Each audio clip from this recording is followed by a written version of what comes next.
Hi students, अब हम देखेंगे एक ऐसा method of preparation of halogen derivative जो कि आप 11th स्टैंडर्ड में भी कर चुके हो। ये एक बेसिक रिएक्शन है जिसे हम बोलते हैं हैलोजिनेशन ऑफ अल्केन्स।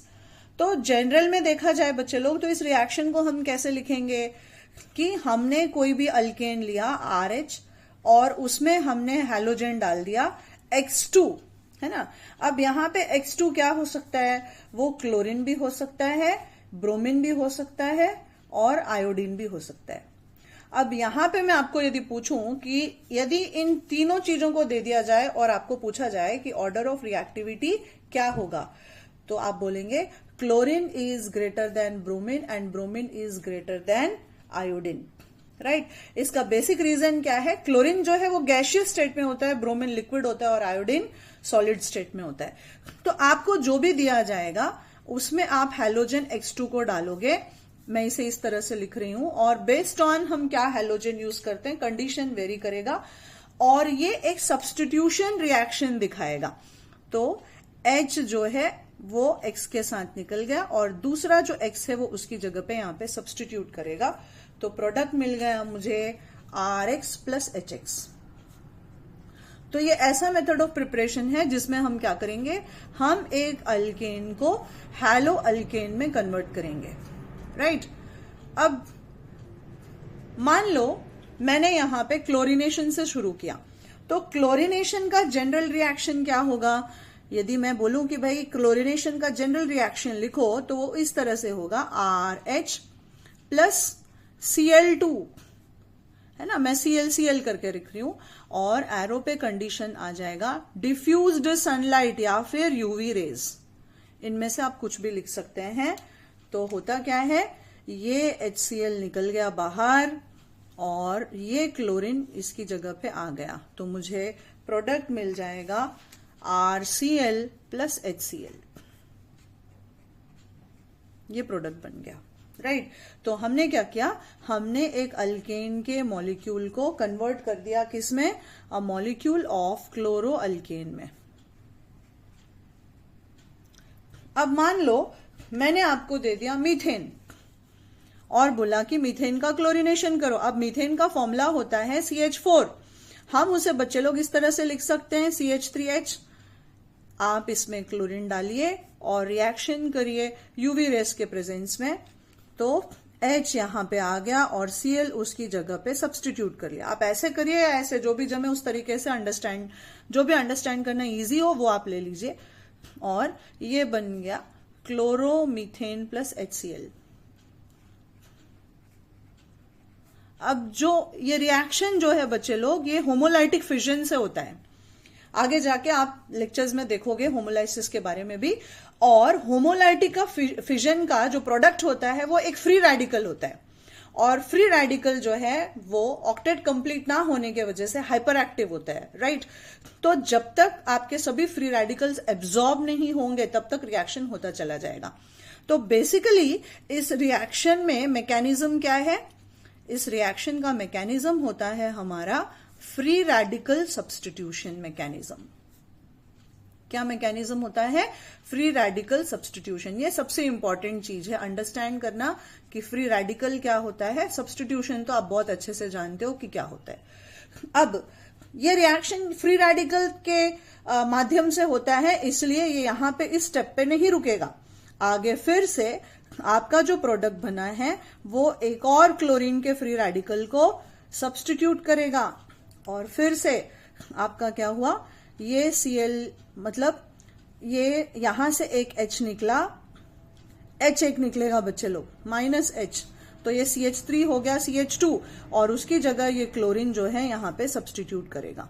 तो प्रोडक्ट बन गया आपका CH2Cl2 प्लस HCl। इसे आप बोलोगे IUPAC सिस्टम में डाइक्लोरोमीथेन। अब ये डाइक्लोरोमीथेन फिर से क्लोरीन से रिएक्ट करेगा अगेन अंडर सिमिलर कंडीशंस और एक और आपका H निकल गया Cl के साथ और Cl उसकी जगह पे आ गया। तो मुझे प्रोडक्ट मिला ट्राइक्लोरोमीथेन, जिसे हम कॉमन सिस्टम में क्लोरोफॉर्म भी बोलते हैं। राइट। अब यहां मैं आईयूपीएसी फॉलो कर रही हूं तो मैं थ्रू आउट आईयूपीएसी सिस्टम में लिखूंगी, तो इसका नाम हो जाएगा ट्राइक्लोरोमीथेन। अब रिएक्शन नेक्स्ट स्टेप में क्या होगा, फिर से जो प्रोडक्ट बना वो एक और क्लोरीन से रिएक्ट किया और फिर से सेम कंडीशंस में एक और हाइड्रोजन जो बचा है वो क्लोरीन के साथ गया और क्लोरीन उसको सब्सटीट्यूट कर लेगा, तो प्रोडक्ट बनेगा मेरा CCl4 प्लस HCl, जिसे हम बोलेंगे टेट्राक्लोरोमीथेन, राइट। तो इसी तरह से रिएक्शन तब तक कंटिन्यू होगा जब तक मीथेन के पास रहने वाले सभी हाइड्रोजन एटम्स जो हैं वो क्लोरीन से सब्सटीट्यूट ना हो। आप यहां देख सकते हैं, यहां 4 हाइड्रोजन है, यहां पे 4 क्लोरीन आ गया। अब रिएक्शन यहां पे स्टॉप हो जाएगा। अब मान लो मीथेन की जगह मुझे प्रोपेन दे दिया गया रिएक्शन में और बोला गया कि उसका हम क्लोरीन से रिएक्शन करेंगे यदि, तो प्रोडक्ट की क्या प्रोबेबिलिटी है, right, in the presence of UV rays. तो बच्चे लोग आप यहां पे डिग्रीज अलॉट करोगे कार्बन को। जैसे कार्बन यदि सिर्फ एक और कार्बन से अटैच्ड हो तो उसे हम 1 डिग्री बोलते हैं, कार्बन 2 कार्बन से लिंक हो तो 2 डिग्री बोलेंगे, वापस यहां पे सिर्फ एक ही से अटैच्ड है तो 1 डिग्री बोलेंगे। तो प्रोबेबिलिटी क्या हुआ, ये दोनों 1 डिग्री है और ये 2 डिग्री है। तो पहले हम किसी भी एक 1 डिग्री से हाइड्रोजन को निकालेंगे और उसकी जगह क्लोरीन डालेंगे, और फिर हम 2 डिग्री से हाइड्रोजन को निकालेंगे और उसकी जगह पे हम क्लोरीन को अटैच करेंगे। तो मेरे पास यहां पे 2 प्रोडक्ट बन जाते हैं। एक है मेरा 2 डिग्री कार्बन पे क्लोरीन लग गया और दूसरा मेरा बना जहां पे 1 डिग्री कार्बन पे क्लोरीन लग गया, और बाई प्रोडक्ट तो है ही मेरा प्लस HCl, राइट। अब यहां पे जो है 2 प्रोडक्ट बने हैं जिसमें से आपका जो 2 क्लोरोप्रोपेन है बच्चे लोग वो बनता है ऑलमोस्ट, कितना बनेगा, ये 90% के आसपास बनता है, और ये जो आपका 1 क्लोरोप्रोपेन है ये बनेगा 10% के आसपास।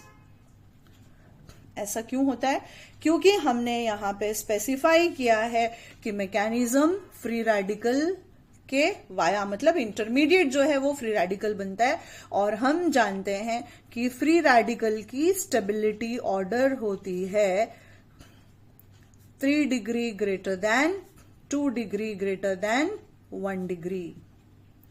सो ये 2 डिग्री फ्री रेडिकल ज्यादा स्टेबल है इसलिए ये मेजर प्रोडक्ट बनाता है, और ये 1 डिग्री फ्री रेडिकल कम स्टेबल है इसलिए ये माइनर प्रोडक्ट बनाता है।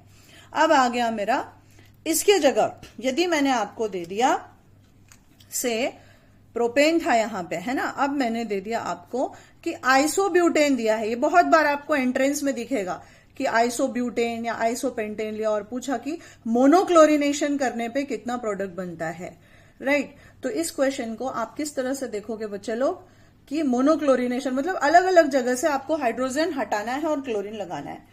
तो फिर से आप इस तरह से ऑब्जर्व करोगे कि ये 1 डिग्री है, ये 1 डिग्री है, ये 1 डिग्री है, और तीनों सेम है क्योंकि तीनों 3 डिग्री कार्बन से लगे हुए हैं, है ना।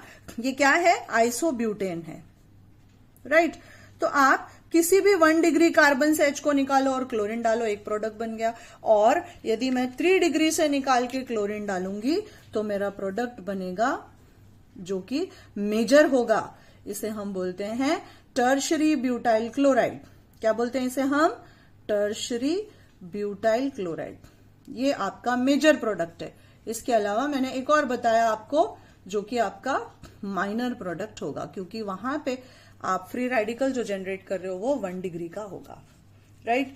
तो ये हो गया बच्चे लोग हमारा मैकेनिज्म के साथ क्लोरीनेशन रिएक्शन। आगे हम कंटिन्यू करेंगे विद ब्रोमिनेशन एंड आयोडीनेशन।